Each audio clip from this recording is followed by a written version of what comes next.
Olá, sou o professor Joaquim Comini. Sejam bem-vindos à nossa disciplina de Introdução ao Estudo do Direito. Agora teremos a nossa segunda videoaula da Unidade 2.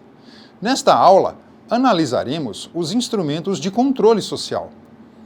O direito não é o único instrumento responsável pela harmonia da vida social. Além dele, temos a religião, a moral e as regras de trato social. Para que a sociedade ofereça um ambiente incentivador ao relacionamento entre os homens, é fundamental a participação e colaboração desses diversos instrumentos de controle social. Iniciemos o nosso estudo falando sobre a religião. Costuma-se dizer que a religião é o diálogo do homem com Deus. A religião liga o homem a Deus. A religião exercia um controle irrestrito nas relações humanas. Toda e qualquer decisão estava conectada à vontade divina. Deus acompanhava os julgamentos e intervia na justiça. Essa interferência, segundo Hélio Tornag, citado por Nader, diz que Deus interferia na sentença final de julgamentos de crimes praticados pelos homens. Vejamos no slide. Quando alguém fosse morto em uma rixa, briga, luta, escolhiam-se 7 rixadores, que eram levados à frente de um altar. Sobre estes, punham-se 2 varinhas, uma das quais marcadas com uma cruz e ambas envolvidas num pano. Em seguida, tirava-se uma delas. Se saía a que não tinha marca, era sinal de que o assassino não estava entre os 7. Se, ao contrário, saía assinalada com a cruz, concluía-se que o homicida era um dos presentes. E repetia-se a experiência em relação a cada um deles, até sair a vara com a cruz, que se supunha apontar o criminoso. Nesse caso, a influência divina decidiu sobre a vida de um suposto criminoso. Afinal, era suposto, pois, decidir a culpabilidade de um homem dessa forma, sem direito à ampla defesa e ao contraditório, não é correto. Mas a religião continuou por séculos a interferir nas decisões humanas e do Estado. E Nader é enfático quanto à interferência da religião no direito. Vejamos o que ele diz. Vamos novamente ao slide. Por muito tempo, desde as épocas mais recuadas da história, a religião exerceu um domínio absoluto sobre as coisas humanas. A falta do conhecimento científico era suprida pela fé. As crenças religiosas formulavam as explicações necessárias. Segundo o pensamento da época, Deus não só acompanhava os acontecimentos terrestres, mas neles interferia. Por sua vontade e determinação, ocorriam fenômenos que afetavam os interesses humanos. Diante das tragédias, viam-se os castigos divinos. Com a fartura, via-se o prêmio. O direito era considerado como expressão da vontade divina. Bem, meus caros, viram que o direito era considerado como expressão da vontade divina? E assim foi por vários séculos. Então, a religião teve, por vários séculos, influência no direito, mas por volta do século XVIII, na França, nos anos que antecederam a Revolução Francesa, ocorreu o movimento de separação entre direito e religião. Essa separação entre religião e direito chamamos de laicização do direito. Entenda por laicização, tornar laico, retirar a influência religiosa. A maioria dos estados que eram vinculados à religião se separaram, mas o Irã, Estado muçulmano desde 1979, estabeleceu a vigência do Alcorão, livro sagrado do Islã, onde ainda impera a unificação entre religião e Estado. Bem, pessoal, dito isso sobre religião, vamos agora analisar alguns pontos de convergência que ocorrem entre a religião e o direito. Entre direito e religião, tem alguns pontos que se convergem. Primeiro, veremos os pontos sobre a vivência do bem e a intimidação. No direito, é inquestionável que a justiça integra a ideia de bem. o que engloba o bem comum, o bem para todos em uma sociedade. Na religião, a justiça é analisada em âmbito maior, que envolve diretamente os deveres do homem com o Criador. Esses deveres com o Criador estão ligados ao respeito ao próximo, ao querer bem do outro, ao querer bem do próximo, envolve um dos deveres do homem para com o Criador. Portanto, a ideia da vivência do bem ocorre tanto no direito como na religião. Bem, temos ainda a intimidação. No direito, a sanção jurídica, quer dizer, a pena, a punição ao infrator, que é uma forma de intimidação, atinge a liberdade ou o patrimônio. Ou seja, o sujeito pode ser preso ou perder o seu patrimônio ou parte dele. No âmbito da religião, a sanção, a intimidação, se limita ao plano espiritual. E qual seria esse plano espiritual? Isso vai depender da crença religiosa que o homem tiver relacionamento, pois cada religião tem suas sanções no plano espiritual. Mas temos dois aspectos que se divergem entre direito e religião. No direito, a regra de conduta social que é imposta tem o objetivo de alcançar a segurança e a justiça para todos. Já a religião prepara o ser humano para uma conquista de uma vida supraterrena. O que seria essa vida supraterrena? Uma vida ligada a Deus, a felicidade eterna. Sobre a religião e direito é isso. Agora veremos como fica a questão entre direito e moral. Vamos ver agora dois âmbitos ou setores da moral segundo Nader: a moral autônoma e social. Vamos ao slide. Moral autônoma é o livre-arbítrio, vontade livre, isenta de qualquer condicionamento. É a consciência individual. Ela trata dos valores e das normas de conduta que são exigidas do indivíduo para realizar sua personalidade. A moral social, aqui os critérios éticos, não nascem de uma determinada consciência individual. São conjuntos de princípios e de critérios que, em cada sociedade e em cada época, orienta a conduta dos indivíduos. Explicando as normas morais, são autônomas. O indivíduo pode ou não aceitar como obrigatórias. Já a moral social orienta a conduta do indivíduo em cada época de uma sociedade, ou seja, o que era visto há 100 anos atrás como imoral, hoje pode ser algo comum na sociedade que vivemos. Vejam que, apesar do indivíduo ter o direito de aceitar ou não as regras morais como obrigatórias, a não aceitação, caso ocorra, impactará diretamente nas relações sociais dele, indivíduo, com os demais membros da sociedade. Mas, entre a moral e o direito, existem várias diferenças. Primeiro, o direito é bilateral, enquanto a moral é unilateral. O que vem a ser isso? Como o direito é regido pelas normas jurídicas, essas impõem deveres e atribuem direitos, por isso é bilateral. Já a moral impõe deveres apenas. Perante a moral, ninguém tem o poder de exigir uma conduta do outro. Perceberam a diferença entre bilateralidade do direito e a unilateralidade da moral? Ainda temos a exterioridade do direito e a interioridade da moral. Como ocorre essa situação?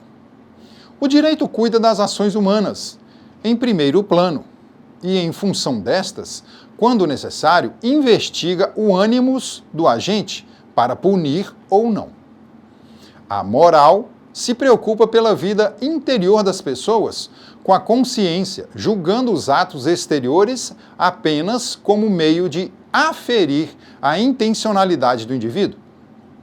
Exemplificando, o direito tem a coercibilidade como atributo, já a moral, não. O direito tem a possibilidade de coagir em caso de descumprimento das normas jurídicas, inclusive com o uso legal da força física aos indivíduos que descumprirem as leis, enquanto a moral não possui tal características, sendo incoercível, já que é incompatível com o uso da força. Uma outra diferença é que o direito é heterônomo e a moral autônoma. As regras jurídicas são impostas independentemente da vontade de seus destinatários, ou seja, o direito possui heteronomia, que significa sujeição do indivíduo à vontade do outro ou de uma coletividade. Assim, as normas jurídicas são postas pelo Estado e que, enquanto vigentes, obrigam e se impõem, ainda que contra a vontade dos obrigados. Devem ser respeitadas e obedecidas. Ao contrário, as normas morais são autônomas, só obrigando-se se o indivíduo próprio aceita como obrigatórias. É o querer espontâneo. E, por último, temos que o direito é coercível e a moral incoercível. Uma das notas fundamentais do direito é a coercibilidade, capacidade de adicionar a força organizada do Estado para garantir respeito aos seus preceitos. Essa coação só se percebe na não observância dos preceitos legais, quando alguém viola uma norma legal. Já a moral, meus caros, carece de elemento coativo. Mas nem por isso as normas de moral social deixam de exercer uma certa intimidação, consistindo em uma ordem valiosa para a sociedade. A não observância da moral social pode provocar uma reação dos membros que integram o corpo social. Como, por exemplo, em uma reunião de um grupo religioso, em um momento de oração.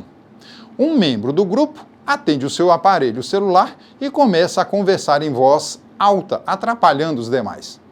Nesse simples exemplo, os demais membros podem reagir com olhares de reprovação ou algo mais incisivo.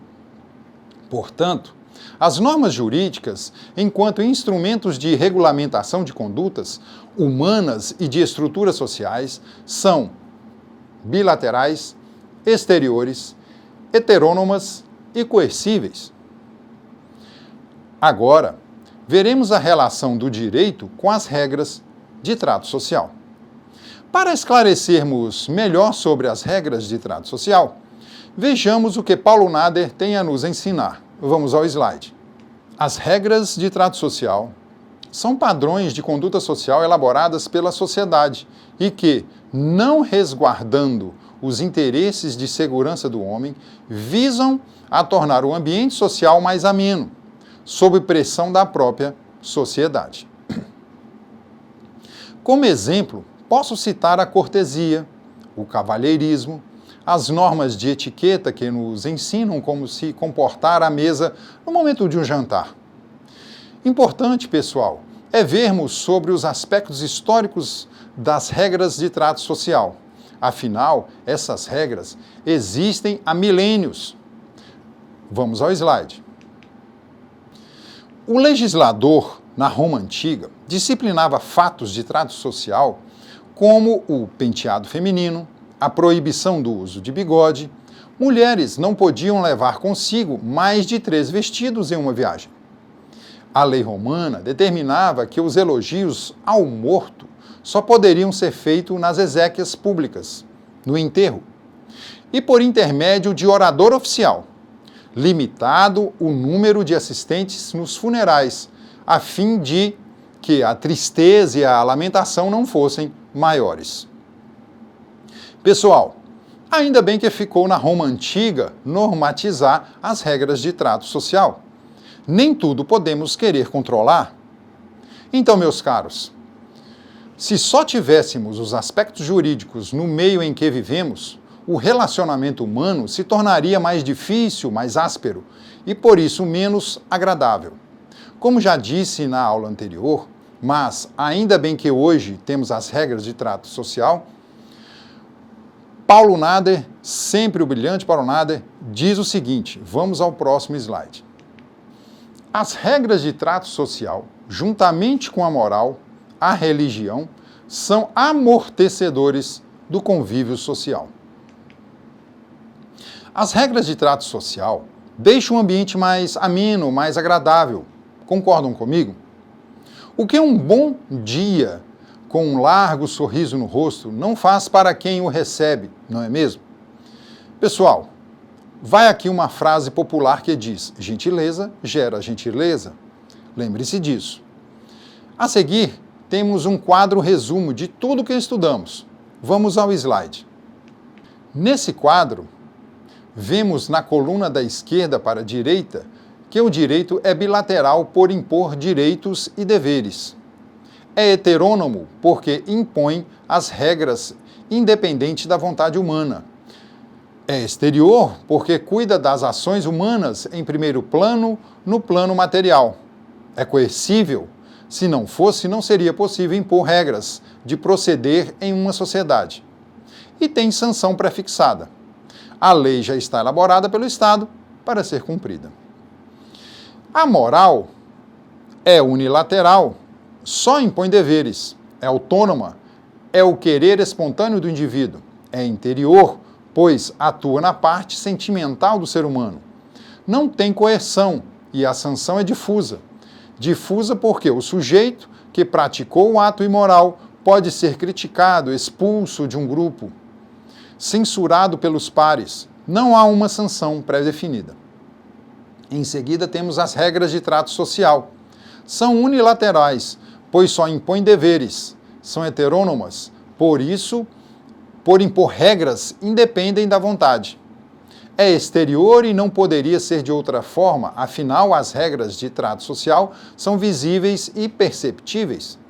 Não tem uma coerção pré-fixada, como o direito, e tem uma sanção difusa. Não está pré-definida. E temos, na última coluna da direita, os preceitos religiosos. Esses são unilaterais, por só impor deveres, são autônomos. O indivíduo respeita conforme sua convivência. É interior e não poderia ser de outra forma, afinal, a religião age no íntimo de quem a segue. Diz ser incoercível. Nesse caso, a religião é incoercível para aquele que não tem religião. Afinal, a sanção é geralmente pré-fixada em toda religião. E para quem segue uma religião, sabe muito bem qual ou quais sanções poderão ser impostas, caso descumpram um dos preceitos religiosos que segue. Meus prezados, finalizo aqui nossa segunda videoaula da unidade 2, que teve como tema instrumentos de controle social. Espero que tenham compreendido. Caso tenham dúvida, podemos esclarecê-las no chat. Na próxima videoaula, estudaremos sobre a teoria dos círculos e o mínimo ético no direito. E iniciaremos nossos estudos sobre direito e Estado. Bem, pessoal, fico por aqui. Essa foi a nossa segunda videoaula da unidade 2. Sou o professor Joaquim Comini e aguardo vocês em nossa próxima videoaula de introdução ao estudo do direito. Grande abraço.